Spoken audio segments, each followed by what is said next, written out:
Well, good morning, good morning, good morning, everyone. It's been a while since I've been in this spot. Some of you who watched some videos from me in the past may know that this was part of this was my rest stop on my walking trail. Well, today's kind of a celebration, if you will, celebration of overcoming. So I'll just say that, but mostly I'm going to talk about fear and the powerful emotion that fear is. And I won't bore you with the entire story, but this spot that I'm sitting in, that I usually record from sometimes because it's part of my walking trail, this is usually my rest stop as I kind of stretch and rest to take because it's about a half a mile back to my house from this point. But I had not been in here in 10 months. The last time I sat at this spot was probably almost exactly 10 months ago, and I started coming back on this trail in the beginning of April, which means it was 9 months since I came back in here, because the last time before that was July. So I think I have my math right, it was July. But it was primarily fear that kept me away from my favorite walking spot, my favorite walking trail.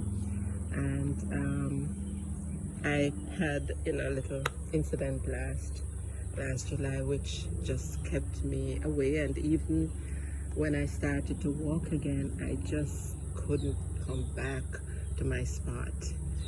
The first time I tried to come back in April, I kind of got almost like a panic attack, and I realized that this is what fear can do to you.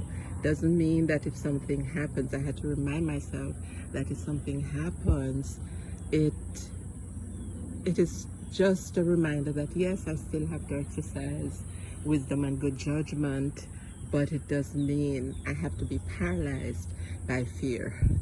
So I inched my way back onto the trail, or at least part of the trail, so that I could come back into the park and just have a seat at my favorite spot. And this is the first time, as I said, that I have sat here in 10 months.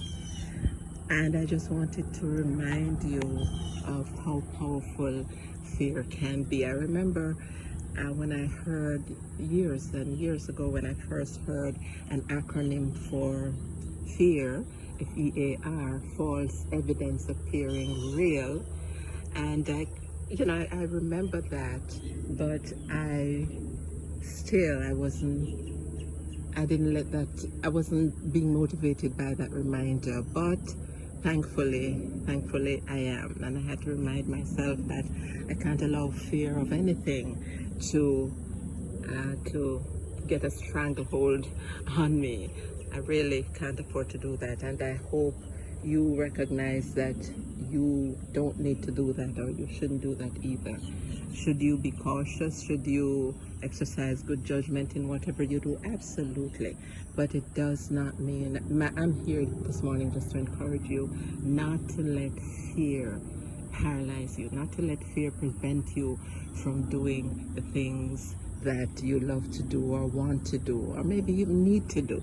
And it's interesting that this is coming for me at a time when I'm really stepping out there and overcoming some fears of things that I have been putting off because of fear of what if not, and all that. So I remind you this morning, as I'm reminding myself, to feel the fear and do it anyway. Step out there in faith, leap, and the net will appear.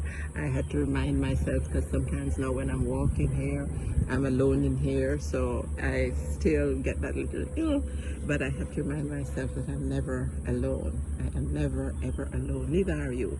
So remember this morning, remember that if you're worried, if you're fearful about something that you have to do, maybe someplace you have to go, a dream that you need to fulfill, remember that you have everything in you that you already need to accomplish whatever it is that you need to accomplish. Whatever that dream is, it already has, you have the blueprint, it has success written all over it. So feel the fear and do it anyway. So that's my reminder to you this morning, my encouragement. Fear a lot of times is false evidence appearing real. So step beyond the fear and do what you have to do, or what you want to do, or what you need to do. All right, so those are my words to you today from my spot. Take care of yourselves, everybody, and be well.